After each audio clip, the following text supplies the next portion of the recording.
3 июл президенти ҷумҳурии Тоҷикистон пешвои миллат муҳтарам Эмомалӣ Раҳмон барои иштирок дар вохӯрии ғайрирасмии машваратии сарони давлатҳои Осиёи Марказӣ ва Озарбойҷон вориди шаҳри Чолпон-Атаи ҷумҳурии Қирғизистон шуданд.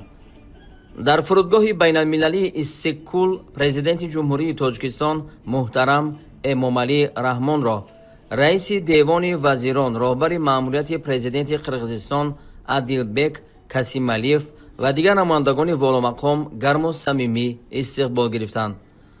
ба ифтихори меҳмони оли қадр майдони фурудгоҳ бо парчамҳои давлатӣ оро ёфта, қаровули фахрӣ саф ороста буд.